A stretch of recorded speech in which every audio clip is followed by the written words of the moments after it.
रवैया भी अजीब होता है।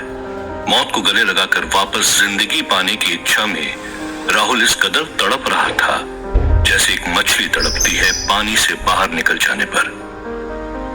नरकदूत, मास्टर, इन सबसे लड़ने का फायदा ही क्या जब वापस जाने के लिए राहुल के पास खुद का जिस्म ही नहीं होगा। वो जिस्म जो अभी यादव के पास था।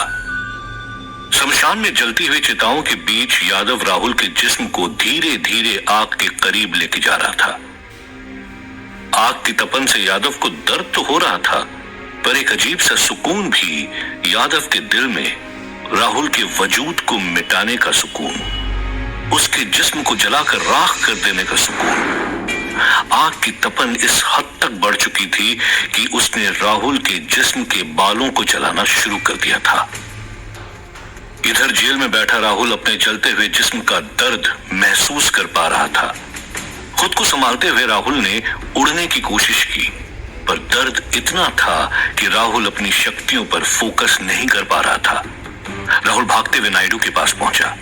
राहुल ने दर्द से चीखते हुए बोला, हमें अभी के अभी पुणे के शमशान चलना होगा। नायडू राहुल के अचानक आए इस बदलाव को समझ नहीं पा रहा था। नायडू ने हैरानी के साथ पूछा, पर तुमने ही तो अभी महेंद्र नाथ गुप्ता के बारे में पता करने को कहा, जिसका परिवार अजंता में रहता था। राहुल ने दर्द से कराते हुए कहा, अगर हम जल्द से जल्द शमशान नहीं पहुंचे तो सब खत्म हो जाएगा। यादव ने अपना सबसे बड़ा हथियार इस्तेमाल किया है, उसे रोका नहीं तो ये खेल आज ही खत्म हो जाएगा। मेरे पास वक्त नहीं है समझाने का, और यकीन नहीं होता तो मुझे हथकड़ी लगा कर ले जाइए, पर चलिए मेरे साथ अभी। राहुल को दर्द से तड़पता देख नायडू हैरान तो था, पर वो ये भी जानता था कि राहुल ही वो कड़ी है जिससे इस केस की तह तक पहुंचा जा सकता है। और बिना टाइम बर्बाद किए नायडू ने अपने ड्राइवर से कहा, जल्दी गाड़ी निकालो, हमें अभी शमशान पहुंचना है। लकड़ियों की भभकती ज्वाला के बीच यादव पागलों की तरह चीख रहा था। आग की तीव्रता इतनी थी कि जो भी उसकी लपेट में आए वो उसे जलाकर राख कर दे, और राहुल के जिस्म को राख करने की यही खुशी यादव को हिम्मत दे रही थी। बस कुछ ही पल राहुल का जिस्म हमेशा के लिए राख में बदलने वाला था, पर तभी राहुल के इस जिस्म पर पड़े पानी ने यादव को तिल मिला दिया था। यादव ने हैरान होकर मुड़ के देखा तो शमशान में काम करने वाले 4-5 लोग पानी की बाल्टियां भर के यादव की तरफ फेंक रहे थे। यादव बस गुस्से में चीख रहा था, अरे मूर्खों, मुझे चलने दो। यादव की चीख पूरे शमशान में गूंज रही थी। देखते ही देखते पूरे शमशान में भागम दौड़ मच गई। लोगों ने यादव को पागल समझ लिया था और उस पर काबू पाने के लिए वो उसके पीछे भागने लगे। यादव भी जानता था कि राहुल कभी भी पुलिस के साथ शमशान पहुंच सकता है। यादव ने दर्द से तड़पते हुए इन लोगों से दूर भागने के लिए दौड़ लगा दी थी। घने जंगलों के बीच बिजली की रफ्तार से दौड़ तो मास्टर भी रहा था। वो जानता था नरकदूत से पहले महिपाल तक पहुंचना उसके लिए कितना जरूरी है। पुणे की जेल से इस जंगल के बीच ही कहीं राहुल ने महिपाल को छुपाया था, पर कहां? यही सवाल बार बार मास्टर को खाए जा रहा था। और फिर तभी मास्टर ने सड़क के बीचों बीच रुककर मीलों तक अपनी आंखों से नजर दौड़ाई। मास्टर हर घर, गुफा, गड्ढों को अपनी आंखों की शक्तियों से स्कैन कर ही रहा था कि तभी किसी की चीखने की आवाज आती है। वो रहा, मिल गया। मास्टर ने जैसे ही उस आवाज की तरफ पलट कर देखा तो पाया कि एक बदहवास सा किसान तेजी से उसकी तरफ दौड़ा चला आ रहा था। इससे पहले मास्टर कुछ समझ पाता, आसपास के खेत खलियानों से निकलकर कई किसान, मर्द और औरतों ने मास्टर को देखते ही देखते घेर लिया था। मास्टर अभी भी समझ नहीं पा रहा था कि आखिर ये लोग हैं कौन और क्या चाहते हैं। तभी भीड़ में से एक औरत ने चीखते हुए कहा, तू वही जादूगर है ना जिसने गांव में हमारे बच्चों को चूहा बनाया था? ये सुनते ही मास्टर सारी कहानी समझ गया, पर इससे पहले मास्टर वहां से निकल पाता, एक कांस्टेबल अपनी बाइक से भीड़ को जमा देख वहां पहुंचा था। मास्टर उड़ तो अभी भी सकता था, पर वो ऐसा कुछ नहीं करना चाहता था जिससे वो ज्यादा लोगों की नजर में आए।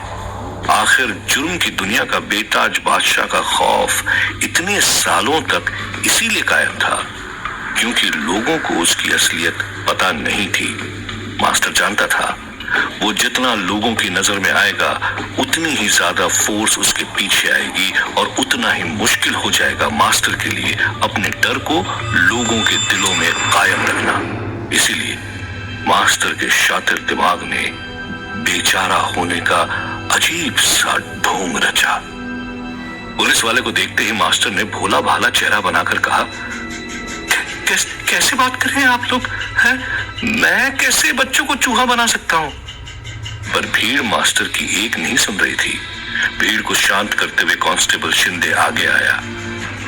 ओए हटो हटो सामने से, और कड़क आवाज में मास्टर से पूछा, अरे भाव काय झाला काय? क्या बोल रहे हैं गांव वाले? तूने क्या किया बच्चों के साथ? हाँ? मास्टर ने हल्की आवाज में कहा, अरे साहब मैं तो छोटा मोटा जादूगर हूं, बस इन्हें पिंजरे से चूहों को निकाल कर गायब करके दिखाया, तो अब मुझ पर इल्जाम लगा रहे हैं कि मैंने इनके बच्चों को गायब किया।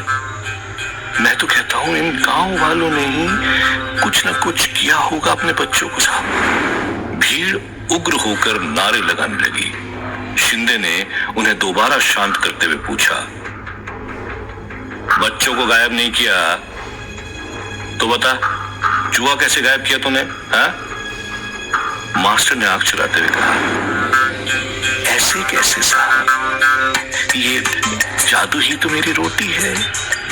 इसका राज सबको पता चल जाएगा तो कौन देखेगा हमारा जादू?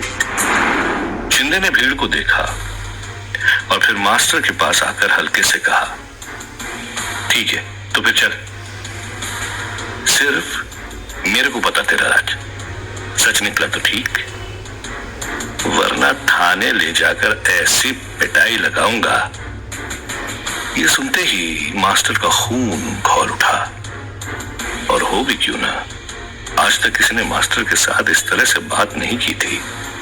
मास्टर ने गुस्से में अपनी मुट्ठी बंद करते हुए कांस्टेबल शिंदे को प्यार से कहा, तो चलिए आज आपको ऐसा जादू दिखाता हूं जो आपको हिला कर रख देगा।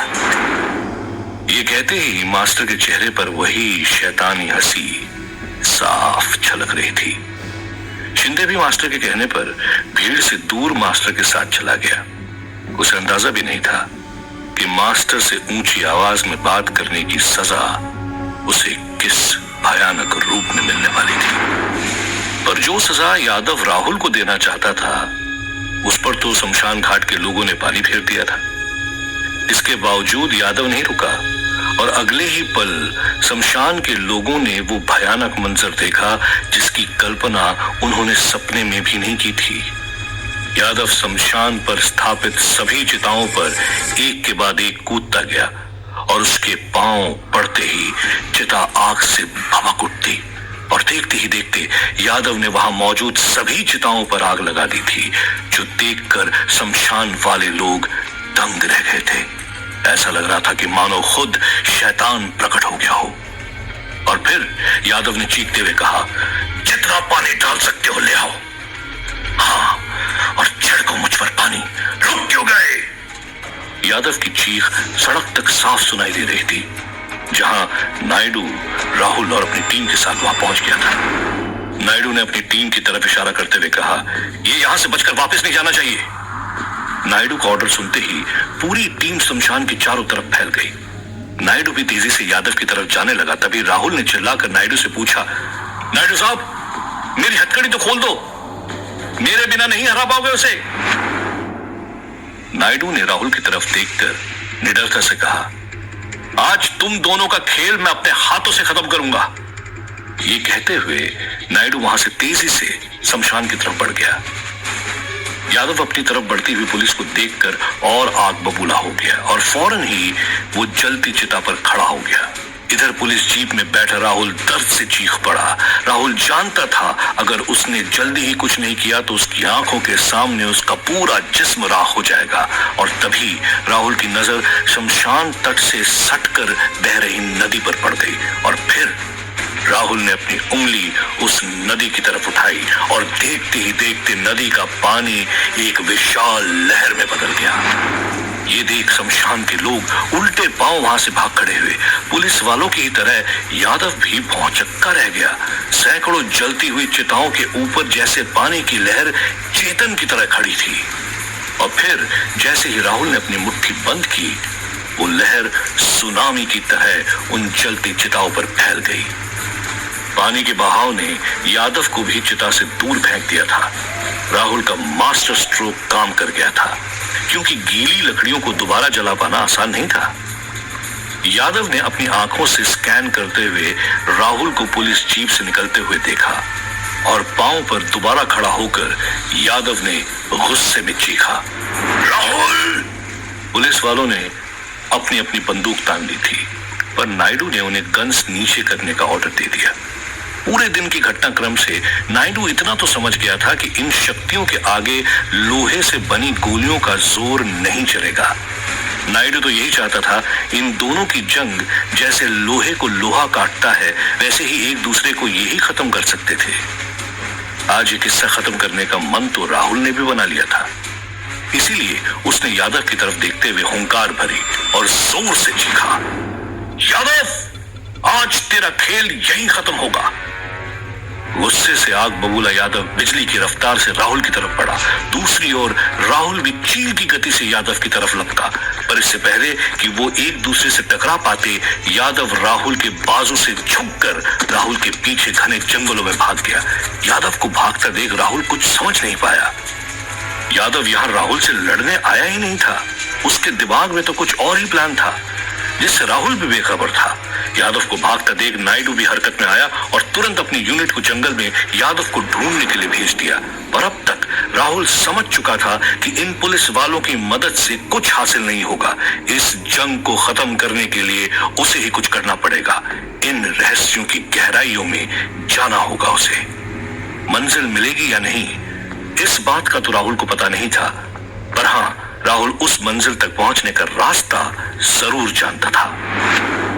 यादव को खो देने का मलाल तो नायडू के मन में था ही, पर इस बात का सुकून भी था कि राहुल अभी भी उसकी गिरफ्त में था। पर जैसे ही नायडू अपनी गाड़ी की तरफ बढ़ा, तो उसने टूटी हुई हथकड़ी को जमीन पर पड़ा पाया। राहुल को भी खो देने का गुस्सा नायडू से सहन नहीं हुआ, और उसने पास में खड़ी गाड़ी पर जोर से पंच मारा। आखिर 25 साल की नौकरी में पहली बार नायडू को एक ही दिन में इतनी सारी निराशा हाथ लगी थी। निराश तो अपनी गुफा में बैठा नरकदूत भी था। आखिर वो भी तंग आ गया था इन प्यादों के साथ खेल खेल के। नरकदूत जानता था इन दोनों की वजह से उसके बनाए अनुशासन का क्रम अब बिखर चुका था। इस क्रम को दोबारा अपनी जगह लाना ही नरकदूत का मकसद था। और फिर उस गुफा में वो हुआ जो मंजर आज तक किसी ने नहीं देखा होगा। नरकदूत ने हवा में अपने हाथ फैलाए और वो गुफा देखते ही देखते लाखों चमगादड़ों से भर गई, जो गोलाकार बनाकर नरकदूत के पास ही उड़ रहे थे। और फिर अचानक से हवाएं तेज चलने लगी। ऐसा लग रहा था मानो उस गुफा में बवंडर आ गया हो। इतना सब होते हुए एक ही झटके में नरकदूत वहां से गायब हो गया, और उसके जाते ही चमगादड़ शांत हो गए। हवाएं रुक गई। ये शांति आने वाले भयंकर तूफान की दस्तक थी। मीलों तक फैले खेतों के बीच खड़े कांस्टेबल शिंदे भी उत्सुकता से मास्टर का जादू देखने के लिए खड़ा था। और तभी मास्टर ने हंसते हुए पूछा, सोच लो दरोगा साहब, चूहों का जादू सच में देखना है? शिंदे ने अड़ियल तरीके से कहा, हाँ, बहुत देखा तेरे जैसा ढोंगी जादूगर। सुन, जादू है तो दिखा, वरना याद है ना जो मैं कहा था, है? ये सुनते ही मास्टर ने हल्की सी हंसी के साथ छोटे छोटे चूहों से भरा एक पिंजरा निकाला, जिसे देख शिंदे भी चौंक गया। मास्टर ने हंसते हुए कहा, अरे आप तो भी से डर गए, जादू तो अब होगा। अगले ही पल मास्टर ने चूहों से भरा पिंजरा शिंदे की तरफ खोला। शिंदे घबराया, पर फिर उसकी आंखों के सामने ही वो चूहे गायब हो गए। शिंदे को ये मंजर देखकर अपनी आंखों पर यकीन नहीं हुआ। चौंकते हुए शिंदे ने मास्टर से पूछा, किधर गए वो चूहे? मास्टर ने हंसते हुए कहा, तुम्हारी जुबान बड़ी कड़वी है, उसी को मीठा करने गए हैं। शिंदे मास्टर की बात समझ नहीं पाया, पर फिर तभी उसे अपने मुंह में कोई हलचल महसूस हुई और अचानक से शिंदे के मुंह से एक छोटा चूहा उछल कर बाहर आया। ये देख शिंदे की रूह कांप गई। शिंदे दर्द से चीख पड़ा, क्योंकि अब उसे अपने पेट से चूहों के कूदने की आवाज आ रही थी और देखते ही देखते चूहों का झुंड शिंदे के पेट को फाड़ कर बाहर आ गया था। चूहे शिंदे के शरीर के हर अंग से बाहर आ रहे थे। मास्टर ने हंसते हुए कहा, क्यों, कैसा लगा मेरा जादू?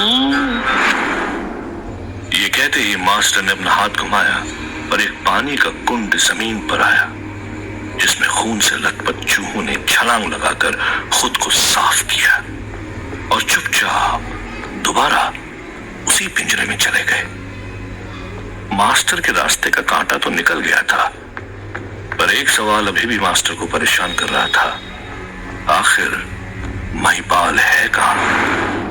गुस्से से तिलमिलाया नायडू वापस पुणे के येरवाड़ा जेल में आ गया था और नायडू ने अपना सारा फोकस उसके पास बचे इकलौते क्लू पर लगाया। वो था महेंद्र नाथ गुप्ता के परिवार का हत्याकांड। नायडू ने चिल्लाते हुए अपनी टीम को ऑर्डर किया, मुझे किसी भी हाल में इस केस के सारे डिटेल्स चाहिए, जल्द से जल्द। नायडू ने दांत घिसते हुए कहा, इस बार तुझे बच के जाने नहीं दूंगा राहुल। पर नायडू भी इस बात से बेखबर था कि जिस राहुल की वो तलाश कर रहा था, वो इस वक्त उसी के जेल के तहखाने में बने कमरे की ओर बढ़ रहा था। जी हां, राहुल वापस उस जेल में लौट आया था। राहुल जैसे ही उस तहखाने में घुसा तो उसने महिपाल को वहीं चूहों के साथ खेलता हुआ पाया। महिपाल ने उठते हुए राहुल की तरफ देखा और पूछा, काम हो गया? राहुल ने सर हिलाते हुए कहा, तैयार हो जाइए, काम पूरा करने ही हमें निकलना है। महिपाल ने पूछा, पर कहां? राहुल ने ठहराव के साथ कहा, अजंता। अजंता का नाम सुनते ही महिपाल चौंक गया और तभी आवाज में उसने पूछा, तुम मुझे दोबारा वहीं ले जाना चाहते हो जहां मेरी पूरी जिंदगी बर्बाद हो गई? राहुल ने महिपाल की तरफ पलट कर कहा, हो ना हो इन सभी मुसीबत की जड़ वही है। मैं आपसे जबरदस्ती तो नहीं करूंगा, पर अगर आप चलेंगे तो हो सकता है मैं अपनी मंजिल तक जल्दी पहुंच जाऊं। महिपाल ने सोचते हुए कहा, तुम इंसान अच्छे हो, शायद मेरी भी कहानी जहां से शुरू हुई उसका अंजाम वहीं लिखा हो, अजंता में। राहुल के चेहरे पर दृढ़ निश्चय साफ दिखाई दे रहा था। वो निडरता से तैयार था इस कहानी को उसके अंजाम तक पहुंचाने के लिए। अपने ऑफिस में बैठा नायडू भी पूरी तैयारी में था राहुल को दोबारा पकड़ने के लिए, और तभी उसके ऑफिस की लैंडलाइन पर फोन बजने लगता है। नायडू को फोन उठाकर पता चलता है ये कॉल अजंता की पुलिस से आया है। उन्हें सीबीआई द्वारा महेंद्र नाथ गुप्ता की छानबीन के बारे में पता चल गया था। फोन पर ही पुलिस वाले ने कहा, नायडू साहब, जिस केस के बारे में आप पता करना चाहते हैं वो केस तो हमारी पुलिस पिछले 20 साल में भी सॉल्व नहीं कर पाई। ये सुनते ही नायडू ने चौंकते हुए पूछा, ऐसा क्या खास था उस केस में?